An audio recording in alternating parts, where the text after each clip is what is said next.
This is the Recover with God podcast, where we talk about recovery from eating disorders, disordered eating, diet culture, body image, weight struggles, over-exercising, and anything related to food and body that keeps you feeling trapped. The enemy wants to distract us with these struggles, and that is why recovery with God is so important. This podcast will point you to God and the hope and freedom we have through Jesus, whether you're here for your own recovery or you want to help someone you know. So let's dive in and hear what God has to say through this episode of the Recover with God podcast.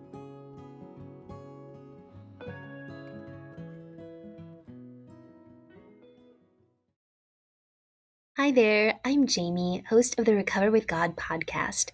On today's episode, we're going to talk about a big topic I've wanted to cover for about a year now: GLP-1 medication. But I lack the experience and knowledge to speak to this on my own. I needed help, and today's guest is here to bring truth and grace into this conversation. Jessica-Lauren Newby is a master's level registered dietitian nutritionist. She is also a certified eating disorder specialist and helps clients restore their relationship with food, exercise, and body image. And I'll let her tell you the rest. So let's get started.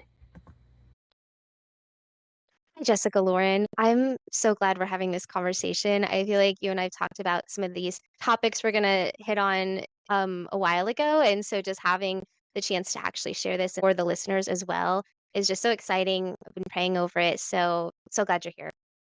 Yes, thank you so much for having me. I'm so excited to be here. It's been a long time in the making. Yeah, but God knew the timing, and here we are. So let's dive into my zeal question. Listeners of the podcast know this is my favorite word, and my definition is living with a passionate and persistent pursuit of a purpose. So, Jessica-Lauren, what does living with zeal look like in your life right now? What a fantastic question. I really pondered this last night. And the thing that kept coming up for me was just my little corner of the world, and getting it right in my little corner of the world. I think that it's so easy right now to be so overwhelmed because we are constantly inundated with so much information about what's happening in the world around us. And just, things that we have to make choices about seemingly all day long. And so I feel really zealous about getting it right in my little Mm. corner of the world with my little people under my roof, alongside my husband, in my office with my clients, and trying to do things right, and in a way that God, of course, instructs us to do them, in a way that aligns with my family values, and that feels like integrity from one place to the next, as I move through my day to day. So I think that's what I feel the most zeal for right now. That's a really great answer. I think it puts it into perspective because you hit the nail on the head. There's so much information that we're inundated with day in, day out, and how do we process all of that? But when you really think about it, focusing on only what we can control or what God's given us to steward is really all we can do. So I think that's great. I think I need to hear that myself. So thank you for sharing. Of Um, course. and now I'd like to let you share more about yourself, what God's placed on your heart to share, kind of, your story and your career and how you help women today. Yes. So I feel like I have known the Lord most of my life. Was privileged to be brought up in church and attend church as often as I could through my childhood, and it was always a very important part of who I was. And so I don't really feel like I have, my days without God, perspective, and I think that's what often makes me ponder when I'm up against Mm. something in life. It's like I don't even know how one approaches the things that are hard without the Lord. And so Mm. I'm really grateful that I have that, just that constant thread in my life with Him. And so from the time that I was baptized in the faith, at 6 years old until today as a wife and a mom, He's had this constant thread, just pulling through, and letting me see all the things that He brings together for His glory and for our good. And I think that feels like a major theme in my life that there are often things that happen, and I think this is a common experience for so many believers where we're like, okay, God, what are you doing here? Like I Mhm. can't see Yes. where this is headed. But over and over and over again, he has taught me to pray like for your glory and my good, because those are the same thing. Whatever glorifies him is for my good. And usually it comes with more good for me than I could have ever dreamt up anyway. And so it's just a good reminder for me to remember that his whole story over my whole life is that he is good and that he does things for his glory and my good. And I get to live that out, and I get to model that and teach that to my children, because every Ebenezer tells us that he is still good. So I think that's kind of really succinctly my story as far as a believer, just that I've most of my life can remember walking with the Lord, and that of course comes with a lot of repentance and a lot of sanctification and ups and downs. But in my practice and in my day-to-day life as a dietitian or a food therapist or whatever you want to call me, um, the I love that my relationship with the Lord and seeing him as creator and author and perfecter of our faith, and the creator of our physical bodies and our spirit, that it allows me this grid through which I can see others and meet them where they are. Because, woe to me, chief of sinners, right? If we've ever been on the other side of the table, I think that usually gives us more compassion, but sometimes we're sitting with people where we've never experienced what they're sitting in, Mm. and we can't imagine the view looking out their window. But I do think we can sit with them, especially as believers. We can come alongside them, and we can offer the comfort that we've been given for a variety of circumstances in life, even if it's not the same. And so I think walking with the Lord keeps me humble, and it helps me to see all of us as the same, because but for Christ, I'm no more justified than anyone else. Mhm. And we've all struggled with something. So if I'm sitting with someone really in the throes of their eating disorder and they can't clear their minds and they can't nourish their bodies, I can still have compassion because Christ himself has compassion on me. So I think that's the grid that I'm thankful for that he's given me, and all through him, right? Through no doing of my own, Mhm. but through his gift of grace and salvation. So I'm really thankful to get to incorporate my faith and faith-based work when clients like to use that. We know that science has told us what the Bible has already told us, and that is that when people have a spiritual component to their recovery, they're more likely to recover. They recover more quickly, and they're more likely to stay recovered and not relapse. And so I love it when someone can bring in a faith-based spiritual piece to their recovery journey. It's my favorite kind of work. So, Yeah, for me, as someone who has recovered, I have to say that was the missing piece for me. In mhm. striving to do it on my own or to do it without God for so long. Once I brought Him in, it changed everything. And so I really appreciate you and any other professionals out there who are able to bring in the faith piece to that because it is crucial and I think it's so needed. And that's why I'm so thankful that you're sharing that today. And, for anyone listening who may even be able to work with you at some point, just knowing that you would bring that to the recovery process for them is so important. And I do appreciate that. So, and I also just for your humbleness too, because I think, being on the other side not feeling judged is very important too, and knowing that you could go to someone and you can, pour your heart out and really seek that counsel and that advice and that guidance and receive so much grace is also just really crucial because I think a lot of people are afraid if they reach out and they ask for help that they're going to be judged. So really appreciate Yes. your heart, Les.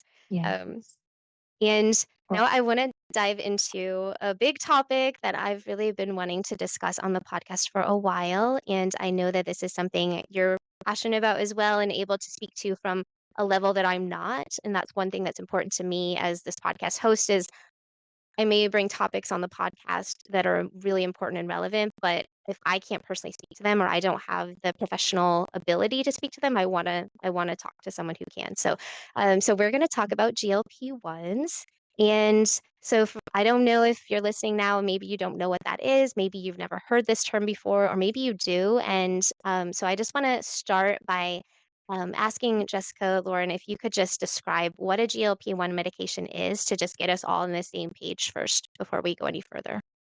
Yes, I'm happy to do that. And I Hmm. want to give the disclaimer, I don't consider myself an expert. I don't know who could right now, really, Hmm. because True. there's so much unknown in this landscape. Yeah. So everything that I'm sharing is what I'm sharing from really a humble place of, this Hmm. is what I'm researching and what I'm learning and what I'm seeing with my own clients and what I'm seeing in culture and in science.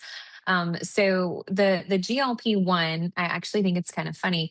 Anytime we see letters like that, we think it's going to stand for really big words, right? We Hmm. shorten things into letters because they stand for big words. Yeah. But GLP-1 is glucagon like peptide 1. That's what it Oh. stands for. The L is nothing fancy, and that just always kind of makes me giggle. Hmm. But it's a hormone that is released in your gut when you start to consume food or beverage of any sort.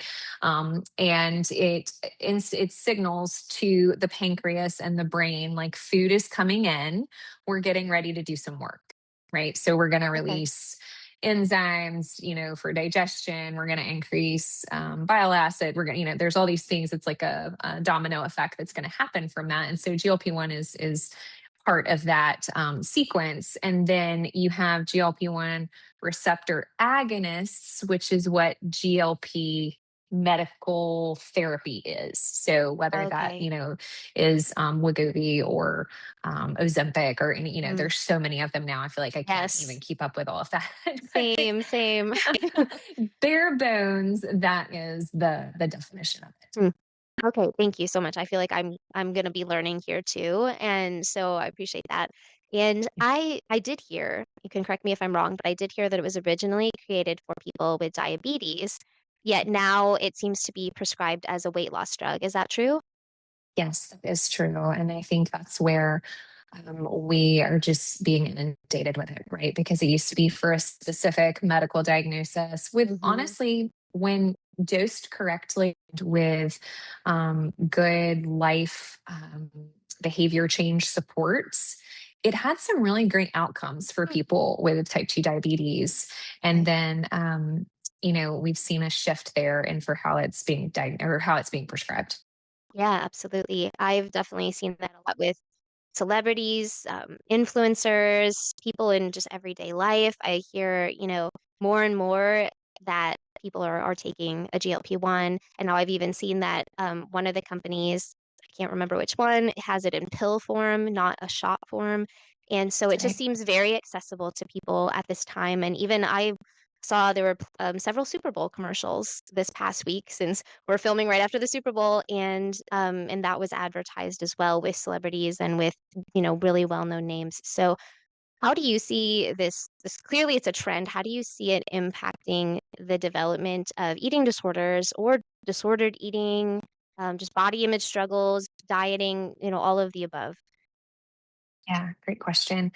I think that the presence of these types of drugs has given us, like everything else in culture, momentarily the instant fix, right? So it used to be that bariatric surgery was kind of the holy grail of the most severe or the biggest step that you could take in reducing weight. Mm. Specifically, if you were a person identifying as, well, I am in a higher category BMI and my doctors told me that's bad for my health. So I need to do something drastic. And that was the route that people went. And some physicians are even calling GLP-1 therapy medical bariatric surgery. It's the medicine version of having bariatric surgery. And we Interesting. could have a very long conversation about the differences between those two, but it results in even faster, outcomes as far as weight.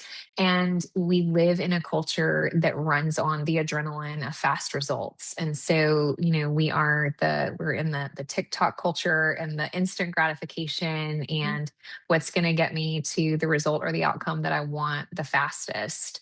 There are, of course, barriers because it is typically very costly, especially if it's just for weight loss and not for a diagnosis like diabetes or PCOS. We see it used sometimes in individuals Okay. with a PCOS diagnosis. But I think it's increasing the speed of which people are pursuing weight loss and then getting that result. And then for the people in culture who maybe don't have access to that or thinking that wouldn't be a good choice for me, or I don't really know that I want to do that. There's not enough long-term evidence about the outcomes for just weight loss patients. Then I think they start to feel like the Lone Ranger in culture because seemingly everyone around them is using GLP-1 therapy to lose weight.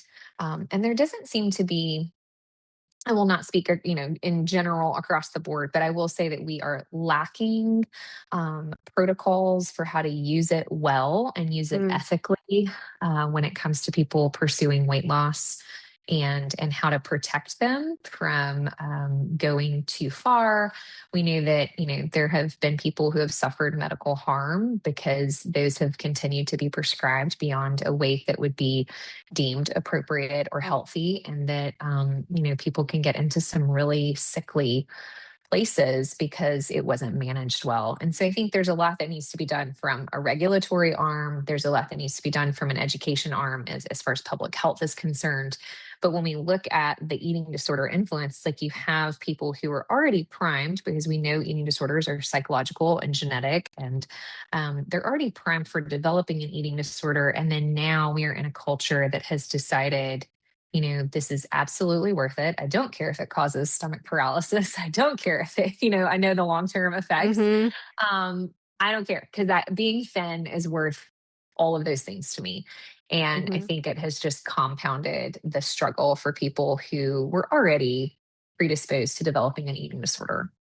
Yeah, it seems like some type of magic fix, like you said, very instant, very Absolutely. quick, with no, and even though there are these perceived consequences that, these disclaimers that are put even in the commercials I listen to, it lists so many different side effects or possible things that could go wrong, but it's still so enticing because it seems like society's accepting it and that it's not something like where for me when I struggle with bulimia, obviously binging and purging is not acceptable in society. If people really Right. saw you out in public doing that, that's not something that people would condone. But giving yourself a shot or taking a pill that leads to weight loss is now very acceptable. And we see these people that are idolized and people who we look to for these trends and these popular things. And they're like, well, they're doing it.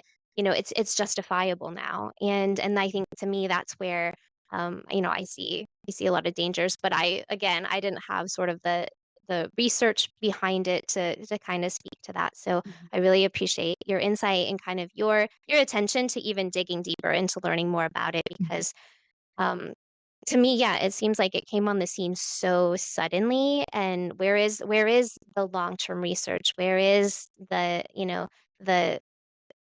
how do we know what it will do long term? And I think that's really scary. So Yeah, I and just I will say, I think, especially for people who are, pursuing it just in terms of quote unquote weight loss, we know the research shows weight regain. We know that Mm, the appetite and the hunger come back. We know that it doesn't change anything at the basal level mm, long term, that you would have to either continue use of the drug or really change a lot of your lifestyle in mm. order to maintain that type of weight loss. And by changing the lifestyle, I mean pretty severe caloric restriction long term.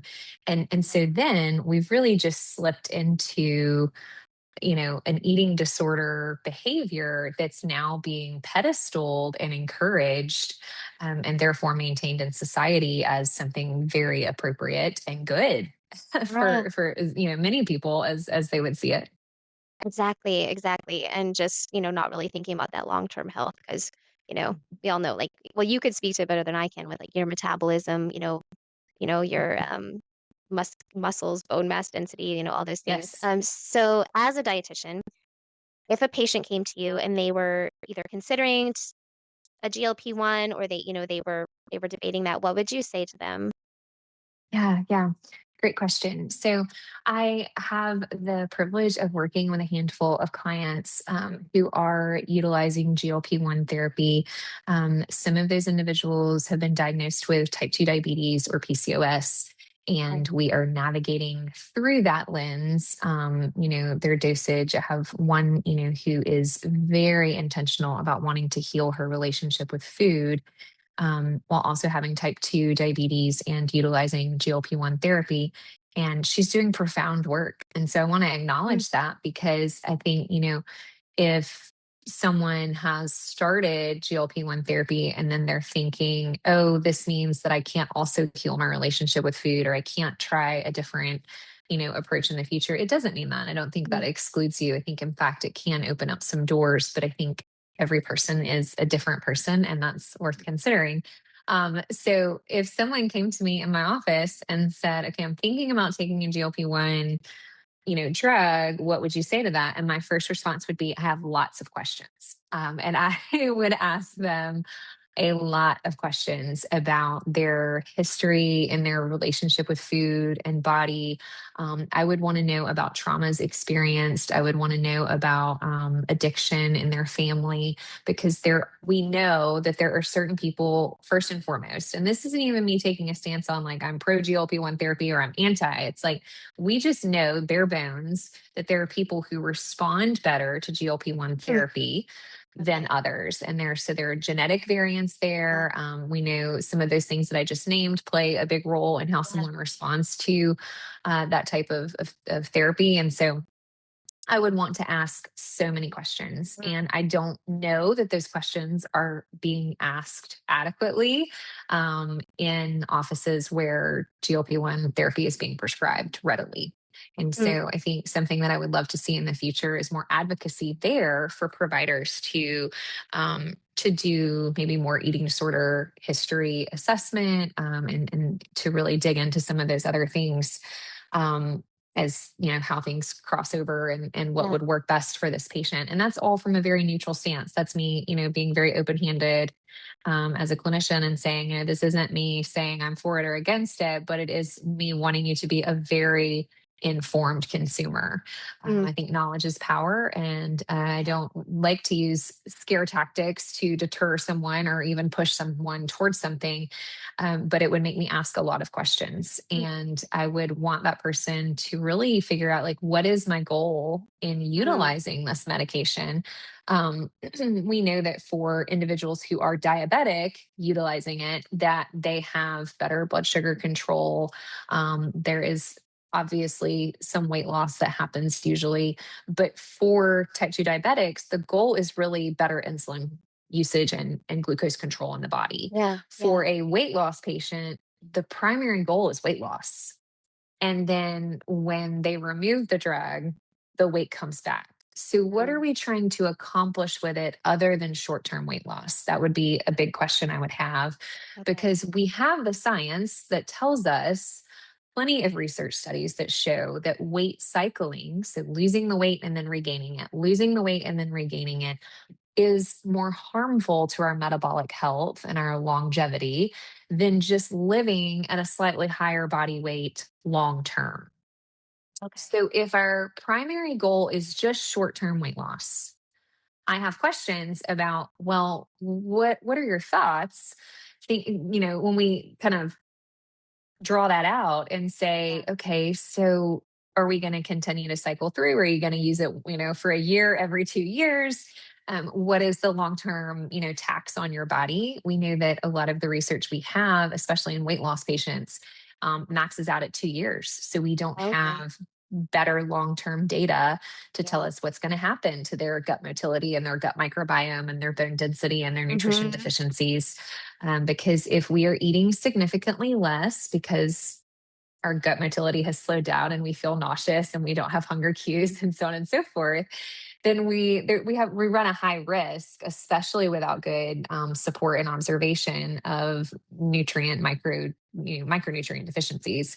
Mm, And then what does that mean for our health? So again, if the sake of it all is weight loss, but we're deficient in micronutrients and we're doing harm to our gut motility and our gut microbiome, which is the seat of our mental health, I've got more Mm, questions, right? yeah. And so Yeah.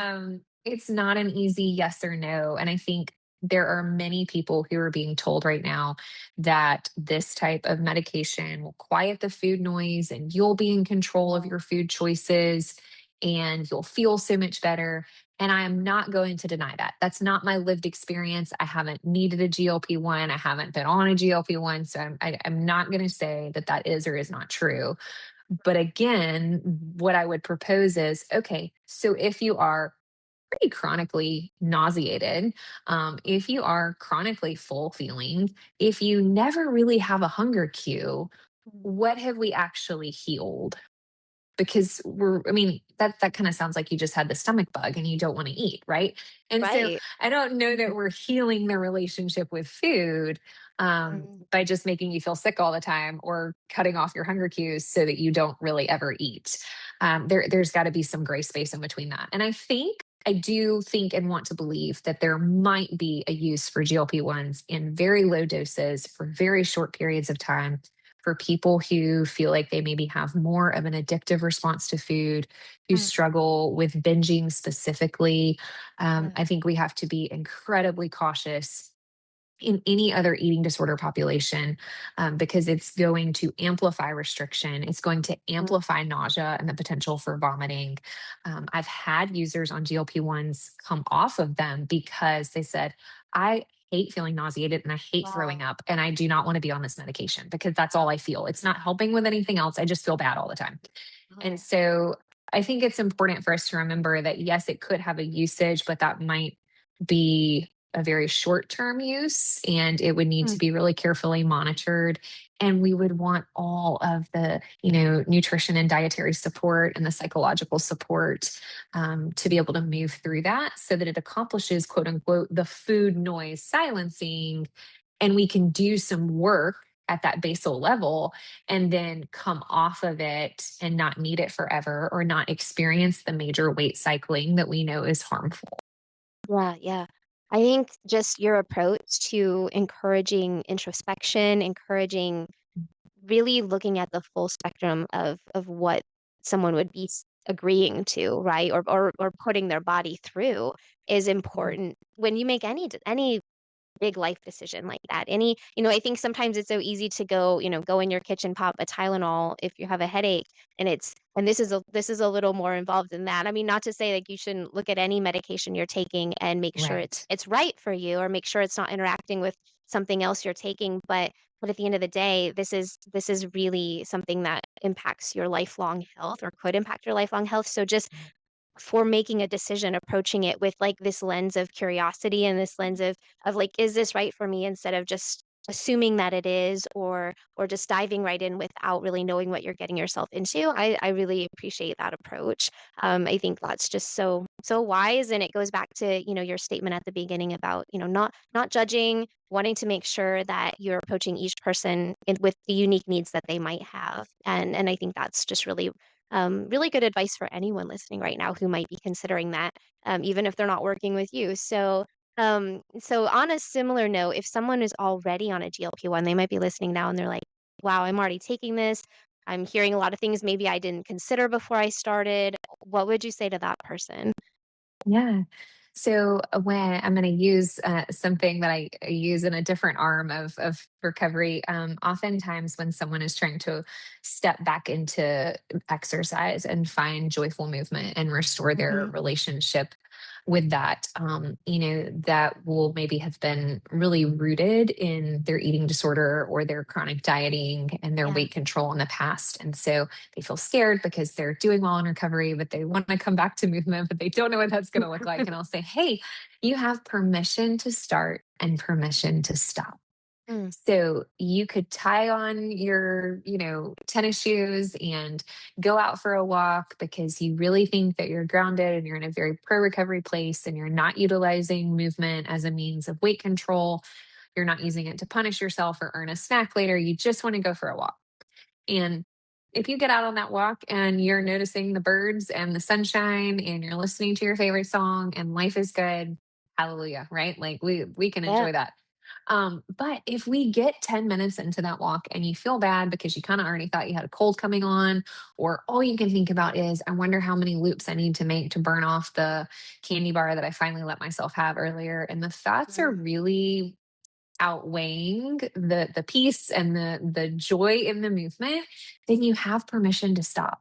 And Mhm. that means that your aligned self in your body, attuned with it, and we believe in the mind of Christ that He's given us, that we can say, I have permission to stop, because even though this is quote unquote a helpful behavior, it might not be healthy for me to do it right now. And Mm. that's okay. So I can stop my walk and I can go back to the house and, shift what I'm doing and try again another day. And so Yeah.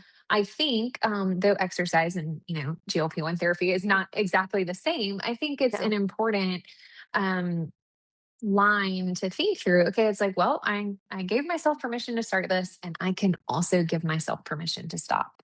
Mm. And I really am an advocate for, you are responsible for your own medical care, and you can tell your doctor that you want to stop a medication. Oh. I think people experience a lot of shame. They experience a lot of fear in telling medical providers, like, no, I do not want to do XYZ. Yeah. I, have utmost respect, of course, for physicians and other clinicians and medical providers. And I think some of them do a great job of seeing the patient as a whole person with a whole Mhm. life that doesn't exist in a vacuum and that has a lot of things coming and going. And then I think sometimes that gets missed, because Mm. unfortunately they don't get as long with their patients as they should usually. And so I really, really believe in self advocacy. And that's something I really try and help my clients through, is to be able to talk to their providers and say, I'm having a lot of really negative side effects. I think I've changed my mind about this. I think that I want to work on my relationship with food with a therapist and a dietitian before I take any more steps into this weight loss drug. And hopefully your provider will hear you and come alongside you and try and support you without judgment, while also caring Yeah. for your actual health, not just your weight loss, but your actual overall health. So you have permission to start, and you also have permission to stop. That would be the first Mhm. thing. And the second thing is, I would ask a lot of questions, and I would be like, okay, what Right. was your motivation? Why did we start this? Are you seeing the results that you wanted, that you expected? How does that make you feel? What is this doing to your mental health? How is this shifting your identity? Mhm. How is this affecting your social health and your community? How is this affecting your energy levels? Do you feel like you've become more rigid? Do you feel like you've become more flexible? I mean, I would have lots of things I would want to ask Mm. about where they are right now, or to reflect on themselves, and Yeah. then to navigate, okay, what does this look like long term? Am I going to stay on this drug forever? What am I Mhm. hoping I will have accomplished when I get off of it? What am I doing to support what I'm hoping for when I do have to come off the medication? What am I doing about that right now? Do I need to be engaged with a therapist to process my body image issues? Do I need to be engaged with a dietitian to really work on, okay, the food noise is quieter, but I don't really have any hunger right now. So it's easy to not meal prep, and it's easy to not pack snacks. And I want to build those skills while I can, so that when I come off of this, I know how to care for myself well. Wow. You have such practical questions. I appreciate you sharing those, or especially for people listening, of like, ask yourself those questions right now, and I do encourage listeners to just be really honest with yourself as you go through these questions and answer them. So thank you, and your examples too. I think they're just really practical. I feel like relatable, and I hope that this is helping someone listening to just kind of walk through this stage. Maybe they haven't even talked to a provider about it. Maybe they have, maybe they're on it, wherever you're at with this, whatever opinion you might have come into this conversation with as you're listening. I just hope that this helps you to just be like you said earlier, open handed. I love that term, and I think that's where we all can kind of be with this topic. So I know we kind of talked a little bit about long term side effects and anything like that. Do you have anything else to add to that about somebody who might be weighing the perceived benefits versus what we do know about what a GLP-1 could potentially do long term? Yeah, so I think, as we said, we definitely need more long term data, especially for weight loss users, and we need to compare the risk versus benefit. We should be doing that with all things, right? That's what Yeah.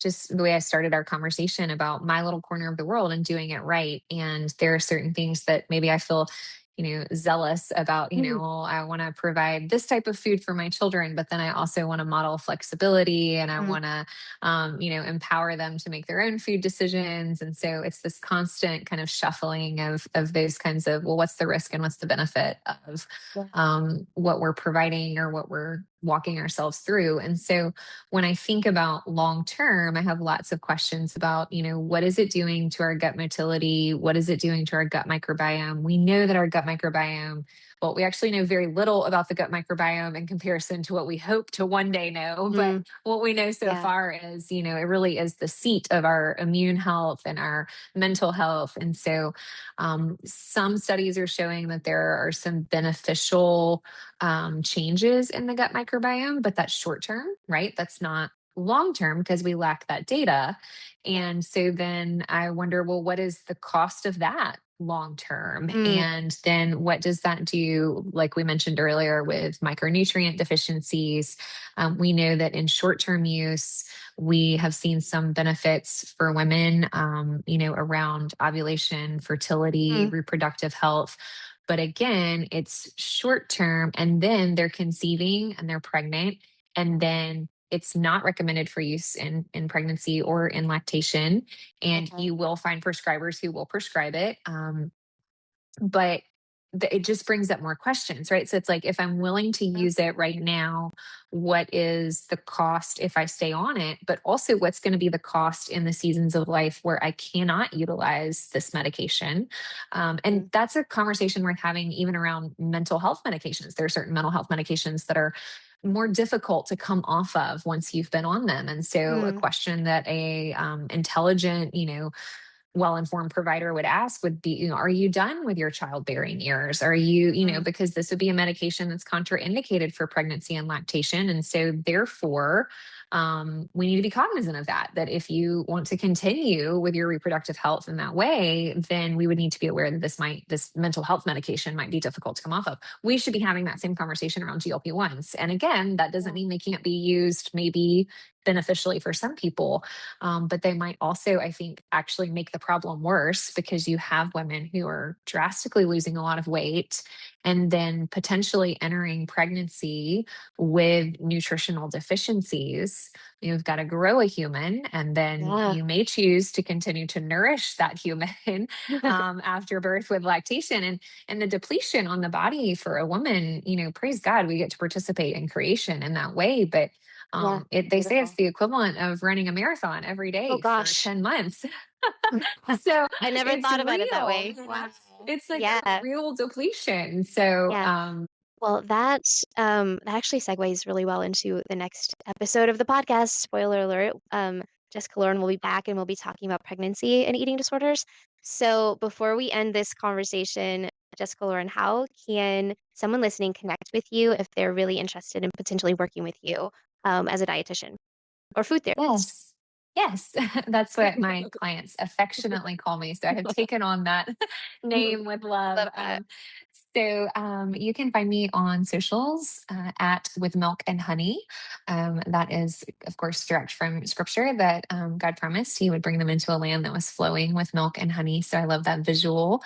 And then I am also, of course, my website is www.withmilkandhoney.com.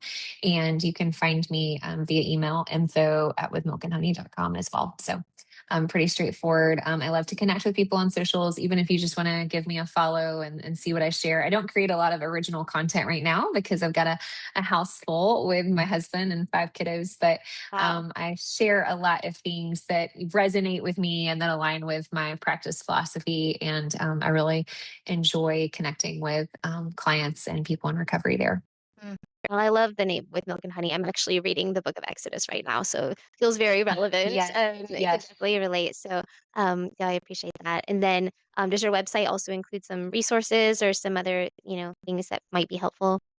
Yes, you can go there and read some recovery stories and find some Excellent. resources and some fun merch and things of that nature. Awesome. Yeah, I'll link that in the show notes, and so people who are interested can go there and learn more. Thank you so much for being on today. And again, for those listening, the next episode will also feature Jessica Lauren, and I hope you return and listen to that. So, all right, thank you so much. Thank you. Hey there, it's Jayme again, and you made it to the end of this episode of the Recover with God podcast. I pray that God is speaking to your heart right now and that you go on with your day feeling less alone. If you haven't already, I hope you hit that follow button to subscribe and receive notifications for future episodes. And did you know that if you leave a quick rating or review, you can help more people find this podcast too? God designed us for community, so follow along and help others do the same to feel less alone together. I hope you tune in next time, and until then, you can always catch up on any past podcasts you might have missed. P.S. I'm cheering for you.